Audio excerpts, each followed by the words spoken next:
Nos acompaña el presidente del Partido Libertad Popular y ex ministro de Energía también, Rafael Belaúnde. ¿Qué tal? Hola, ¿qué tal? Rafael. Bien, Pedro Pablo Kuczynski le ha lanzado un comercial. Así he visto. En la presentación de su libro dijo que hay personas, claro, ante una pregunta directa, pero hay personas con muy buenas ideas, se refería en el campo político, evidentemente, y dijo Rafael Belaúnde Llosa, Carlos Añaños y hasta yo diría Carlos Álvarez. Lo ha puesto en la misma liga que Carlos Álvarez también. Está bien. No se equivoca. No, está bien, le agradezco. ¿Está usted imitando a alguien, no? Le agradezco la deferencia. Estuve en la presentación del libro. Ok. Y bueno, lo he estado leyendo, es un libro pues interesante porque es un recuento de la vida política de los últimos 50 años, ¿no? ¿Pero ha tenido contacto con He hecho una donación de un retrato de mi abuelo, el expresidente Belaúnde, y lo invité a la develación del mismo. Sí. Y he tenido un contacto con él. Pero no, digo, en privado. No, político no. ¿No? No. Esto ha sido muy reciente, ¿no? ¿Cuál es su balance del paso de Kuczynski por la presidencia de la República? Bueno, yo creo que él debió defender con mucho más vigor la investidura, el cargo, defender, invocar la Carta Democrática, plantear... ¿Se dejó avasallar muy fácilmente? Yo creo que él ha debido digamos, en la primera magistratura de la nación se tiene que defender, sobre todo cuando uno tiene la ley y la razón, ¿no? Bueno, pero si votaban la vacancia... Claro, es la fuerza bruta de los votos. No es fuerza bruta, porque en el Congreso las decisiones están llamadas a ser adoptadas por el mecanismo pero de los votos. La vacancia la amenaza fue la vacancia por incapacidad moral bajo una causal que fue por mentir, ¿no? No fue por lo de Westfield, ¿no? Fue por mentir, ¿no? Entonces, fue una arbitrariedad. Y yo creo que él lo que correspondía era defender hasta las últimas consecuencias la investidura presidencial. Ok, pero esa fue la escena final de su gobierno. Sí. Yo sé que fue breve, pero... Es muy difícil, pues...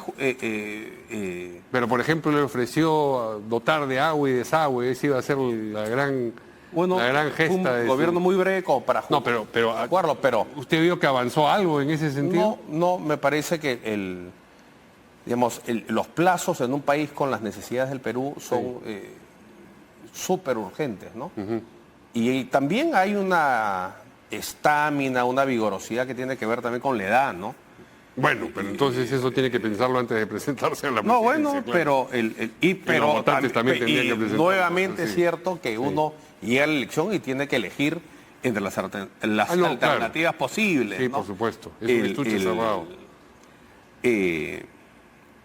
Lo fundamental, digamos, el gobierno estuvo amenazado desde muy al comienzo con la censura de Saavedra, que me hizo acordar cuando lo censuraron a los ministros Cueto Fernandini, ¿no? A un gran educador de semántica. No, claro, porque entonces cuando tienes también al frente una oposición así de sectaria, yo creo que el gran error del presidente Kuczynski fue no hacer cuestión de confianza contra esa censura. Yo creo que si él hacía cuestión de confianza ahí, hubiese tenido un arma política para defenderse, ¿no? Entonces, la política es más que un oficio, ¿no? Digamos, se tiene que ejercer, y el poder también se tiene que ejercer. Hay quienes piensan que él tendría que haber detenido, por ejemplo, los Juegos Panamericanos, que supusieron un gasto muy importante, y más importante todavía en materia de gasto, la refinería de Talara. Es decir, iba a haber pérdida, pero era mejor perder menos que continuar. Yo pienso así. ¿En los dos casos? En los dos casos. En los dos casos. En los dos casos pienso así. En el primero, bueno, en fin, claro, en el momento, un gran fervor patriótico, fueron excelentes los Juegos Panamericanos. No es lo que está en discusión, sino... Pero creo que se destinaron 19 mil millones, no sé si eso. Fue una barbaridad de dinero, claro. ¿No? Pero lo de la refinería es un absurdo, ¿no? Entonces... Pero debió detenerla porque hay quienes argumentan, no, si ya estábamos...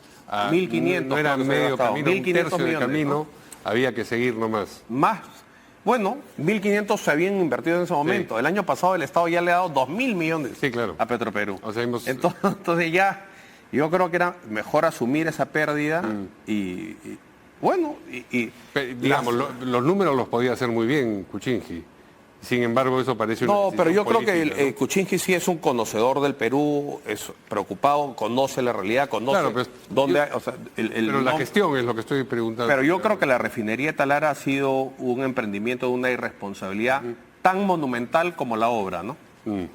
Muy bien, pero eso es parte del pasado y en realidad había cosas sobre la actualidad Sí. política que quería conversar con usted. Una de ellas tiene que ver con esta preocupación que supuestamente existe en Estados Unidos, en el gobierno norteamericano, por la extensión de las inversiones chinas en el puerto de Chancay, en las distribuidoras o en las empresas que se encargan de la energía, y que pues esto supone una incomodidad que le habría sido transmitida al Perú. ¿Qué cosa piensa usted? Porque hay que poner esto en contexto, existe hace tiempo un pulseo que se parece a una guerra fría Claro. entre China y Estados Unidos Es la por el comercio. Sí. Tiene también, por supuesto, facetas o ángulos extremos militares esto, y por la presencia de uno u otro en otros lugares del mundo, ¿no? Como existía en su momento con la Unión Soviética. Bueno, yo creo que la preocupación no se condice en todo caso con las inversiones, ¿no? Las inversiones norteamericanas y para ese efecto las europeas se han ido retirando del Perú. El Perú es un país en vías de desarrollo que requiere inversión en infraestructura, inversión en minería, inversión en infinidad de campos, y el Perú no puede prescindir de estas inversiones, más aún si los Estados Unidos y muchos países europeos que tenían una presencia muy importante del Perú han decidido retirarse. Empresas de esos países, porque no son los países. No, claro, no es el empresas, Estado pero digamos, norteamericano vemos el o caso de las Estado. Bambas, quiénes Sí. eran los propietarios de las Bambas, Sí, quiénes claro. eran los propietarios de Toromocho, Sí. ¿no? O norteamericanos o empresas europeas que se han ido. Y ese vacío lo ha cubierto la inversión china. Ahora, el Perú es un país abierto, es una economía abierta, no discrimina la inversión. Es más, las inversiones extranjeras tienen el mismo trato ante la ley que las inversiones peruanas. Sí. Entonces, y es lo que corresponde, porque el Perú lo que requiere es crecer, y para crecer requiere de inversión privada. Entonces, nosotros no podemos... está muy bien que países o que empresas hayan decidido irse al Perú, y si otras deciden entrar, en buena hora, ¿no? Nosotros tenemos que centrarnos en lo que es nuestra agenda de crecimiento, que es captar inversiones. Ahora, si hay preocupación por las prácticas de gobierno corporativo de las empresas chinas, bueno, hay que enforzar la ley que existe en el Perú. En el Perú hay un marco legal que se tiene que enforzar con vigorosidad, Poner en pero vigor no se la puede ley. limitar la llegada de capitales que requiere el Perú para crecer, porque solo así se va a generar empleo y se va a reducir la pobreza, que es... Y curiosamente, detrás de esa reflexión está la noción de las empresas estratégicas, que uno pensaba era algo ya superado, ¿no? superado. Porque claro, dicen, Costosamente superado. En el caso de relativamente Perú. superado, ¿no? Energía, puertos, empresas estratégicas, que es lo que sirvió de argumento en Pero, los a ver, 60, energía. para las nacionalizaciones, ¿no? La empresa china que controla Luz del Sur, que se va a llevar los postes, los cables a China, si se quieren, o sea, estos son inversiones que tienen un costo hundido enorme, ¿no? Entonces, la hidroeléctrica no te la puedes llevar. Entonces no veo, y el puerto de Chancay es un puerto privado, es un puerto de uso público, pero de capitales privados. No es una concesión, como puede ser Salaberry o Paita, ¿no? Este es un puerto netamente privado, y cuando los socios que eran peruanos originalmente han ido a buscar capitales, los que han decidido apostar por el Perú han sido los chinos. Entonces, no veo yo cuál es la preocupación. No nos China mueve con América del Sur 580.000 millones de dólares al año, y se estima que la mitad de ese comercio va a pasar por el puerto de Chancay. Entonces el Perú no puede prescindir de eso, como no puede prescindir de otras inversiones que se van a justificar gracias a ese puerto, como el tren de cercanías, como el tren que va a bajar concentrado de Las Bambas hacia Samarcona o un tren que vaya a Crucero de Usul, y habrá que licitarlo internacionalmente y habrá que ver pues, quiénes valoran más. Le han dicho a usted que es un defensor de las inversiones chinas. Así me han dicho. En las redes, no, sí. yo soy un defensor de las inversiones. Chinas, no chinas, citando en ese sentido a Deng Xiaoping, no importa si el gato es blanco o negro, con tal que case ratones. El Perú, en esta disputa, porque estamos yendo evidentemente a una nueva bipolaridad en la esfera global, ¿no? En la Guerra Fría con la Unión Soviética, el mundo bipolar era militar realmente, porque la Unión Soviética nunca fue una superpotencia económica. Ahora el escenario ha cambiado porque China sí disputa también, no solo el plano militar, sino el plano económico. Entonces, es realmente la verdadera disputa es económica. Es la verdadera Las armas disputa están ahí como para... nunca antes se ha visto, ¿no? Ahora, el Perú es menos del 0.3% del PBI mundial. O sea, el Perú no mueve esa aguja. Evidentemente, yo soy un admirador de los Estados Unidos, del individuo, de la iniciativa individual, de reivindicar al individuo por encima de la colectividad, pero el Perú tiene que hacer lo que requiere para su agenda de progreso. Sería estupendo que los Estados Unidos decidan pues retomar su interés en la región. No basta con ser el patio trasero de los Estados Unidos, ¿no? Bien, otros asuntos. Estas idas y venidas del ministro de Energía, Vega, y el presidente del Consejo de Ministros, Otárola, sobre Tía María, justo cuando se celebraba Perumín, ¿qué impresión le dejaron? Me da la impresión que tengo del gobierno, que es pues, un gobierno que no tiene norte, que no tiene pies ni cabeza, que es un gobierno a la deriva, es un barco a la deriva, ¿no? La verdad de las cosas es que un gobierno que no tiene bancada, que no tiene respaldo ni político ni popular, es poco lo que puede ofrecer al Perú, ¿no? Ahora, hay una agenda que puede hacer, ¿no? Hay unas reformas, por ejemplo, en lo referido al marco para las exploraciones mineras, para las exploraciones petroleras. Hay una agenda pendiente en la infraestructura de los colegios, en los puestos de salud, que son quizás cosas no tan glamorosas, no tan, que no brillan tanto, ¿no? Pero son muy importantes. Y yo creo que ese es el mandato que un gobierno como el actual debería de cumplir, ¿no? Pero eso en el marco general. Yo estaba tratando de circunscribirme al terreno de energía y minas, que es el que usted no veo conoce. difícil que este gobierno pueda sacar adelante a Tía María. Porque para un proyecto de esa naturaleza, dicho sea de paso, Tía María es esencial. No hay ningún riesgo ni ambiental ni para los agricultores. Este es simplemente una consigna política que ha calado y que ha convencido a mucha gente, pero el proyecto es perfectamente viable y necesario para el Perú. Pero para eso se requiere un gobierno que tenga legitimidad, que tenga respaldo popular y que tenga una bancada que tenga una presencia de ánimo, digamos. Claro, entonces que no, eso no ha ocurrido, no va a ocurrir. No se puede esperar ninguna inversión importante, nada importante con este gobierno. Esa es la verdad. No solo porque no tienen las ideas, ni la claridad de pensamiento, ni la visión de país. Simplemente no tienen bancada, no tienen legitimidad popular y no tienen la fuerza política para hacerlo. Entonces, esa es la realidad. Vamos a languidecer hasta el 2026. Debería, bueno, es que uno tiene que ser consciente que todas las elecciones pues traen consecuencias. Y yo creo que es importante internalizar eso porque todas las elecciones en el sentido de todas las decisiones que toma claro, entonces, todas las elecciones y las elecciones electorales también. Sí. Entonces hay que internalizar que nuestros actos traen consecuencias individuales y para el país. Se produjo un proceso electoral, esto fue lo que la gente ha elegido, hubo la posibilidad de adelantar las elecciones al 2024, que fue boicoteada por los que no querían adelanto y los que querían adelanto al 2023.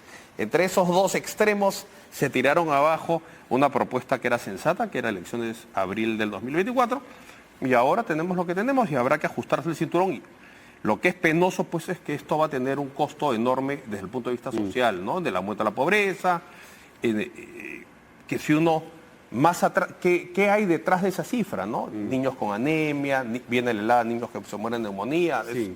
Y sin embargo, a propósito del sector energía y minas, sí hace cosas el gobierno.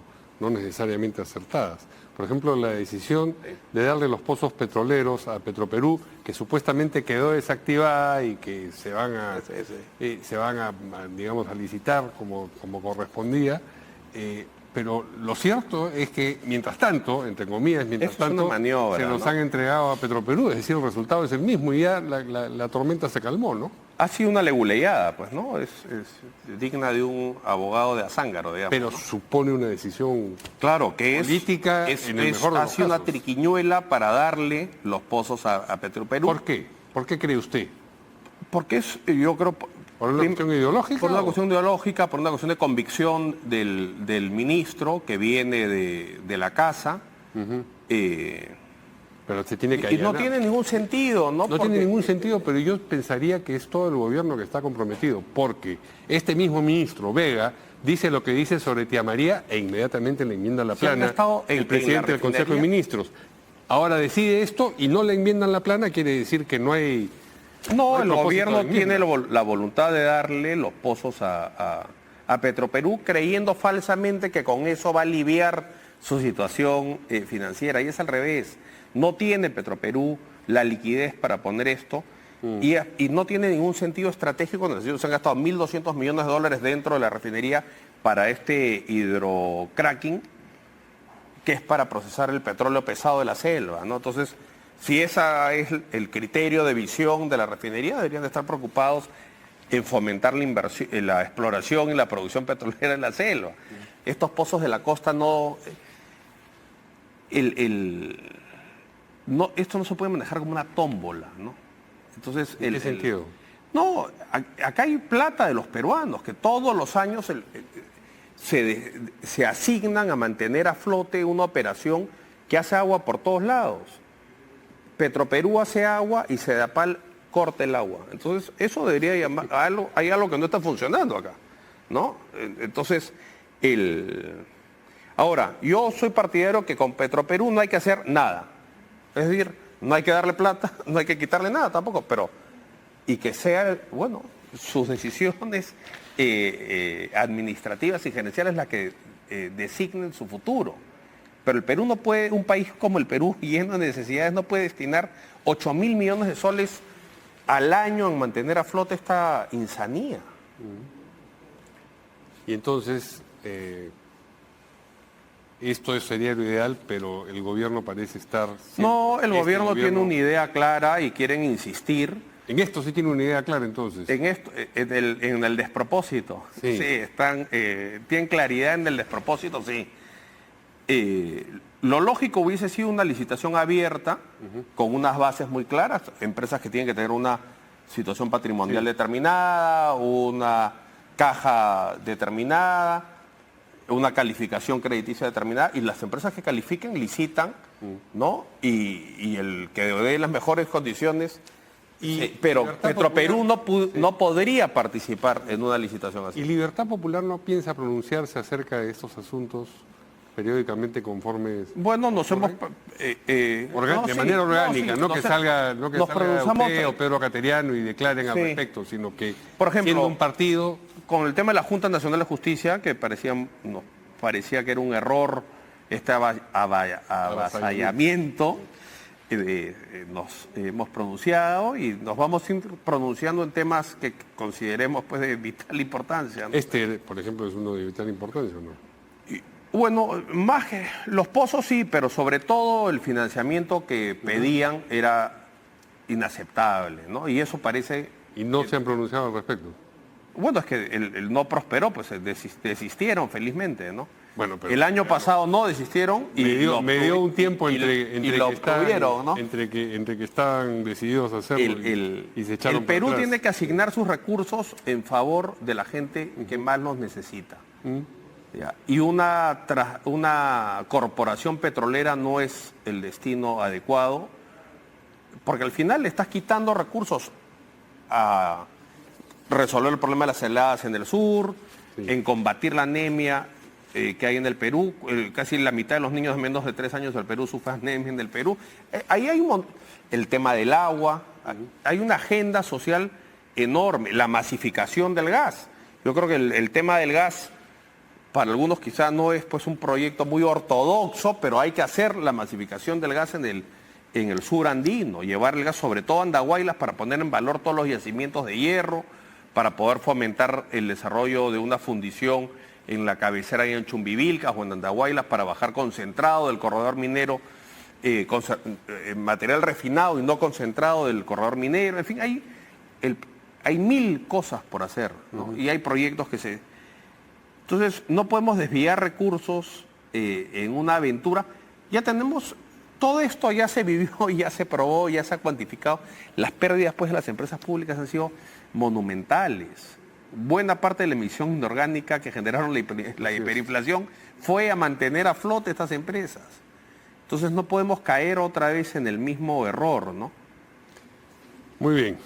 Ojalá tenga eco lo que... Ojalá. Pero ojalá también su partido no, se hay que tener de manera orgánica, no solamente cuando... Hay que tener una actitud proactiva y comprometida en el futuro del Perú. ¿Se van a pronunciar, por ejemplo, acerca del proyecto la ley del cine que impulsa la congresista Tudela o no? Bueno, yo tengo no tenemos una opinión colegiada, pero ¿cuál es la suya? A ver, el proyecto me parece sensato en el sentido de que si bien hay pues prioridades más urgentes que el cine, creo que la cultura juega un papel en un país fragmentado, con asimetrías, un país integrador, un puente. El tema es cuando se financia pues la Revolución en la Tierra o odas a Hugo Blanco. Entonces, los recursos públicos no pueden usarse para dividir a los peruanos y perseguir una agenda política, ¿no? Entonces, claro, es un tema espinoso porque siempre es un jurado el que decide a quién le asigna. Siempre es una decisión arbitraria, ¿no? Lo ideal sería, pues, en un país rico, próspero, que estos emprendimientos no requieran financiamiento público, ¿no? El proyecto de la congresista Tudela no me parece descabellado. Creo que el Perú algún esfuerzo puede hacer en ese sentido, pero creo que hay otros... Lo que está diciendo es que se reduzca a la mitad el subsidio a solo el 50%. Claro, y puede ser lo que suponga la producción. O sea, ¿cómo se llama? A veces el 50% de una producción lo que ponga puede ser más que el 100%. Lo que ponga el promotor lo puede igualar el Estado. Hay varias fórmulas que se pueden hacer, pero no puede ser para una argolla ni para perseguir una agenda política. Porque los recursos del Estado no se pueden ir en financiar la agenda política. ¿Le parece que una agenda cultural? Una argolla instalada alrededor? Sí me parece, sí. Y hay otras actividades también culturales muy importantes que también se podrían financiar, el teatro y otras actividades, por ejemplo, las tejedoras del sur andino, es decir, esa plata se puede usar para muchas cosas. Entonces, sí encuentro que hay un valor en usar recursos públicos para integrar a los peruanos, a un país con una diversidad cultural profunda y diferencias, asimetrías socioeconómicas profundas. La cultura creo que tiene un rol homogeneizador, ¿no? Un puente. En tanto eso se haga, me parece que está bien. No me parece que está bien para hacer política con la plata de los contribuyentes. Muy bien. Pues esperamos los pronunciamientos de su partido de manera sistemática en el futuro cercano. Muchas gracias al ex ministro y presidente ahora del Partido Libertad Popular, Rafael Belaúnde, por acompañarnos aquí en Hora y 30.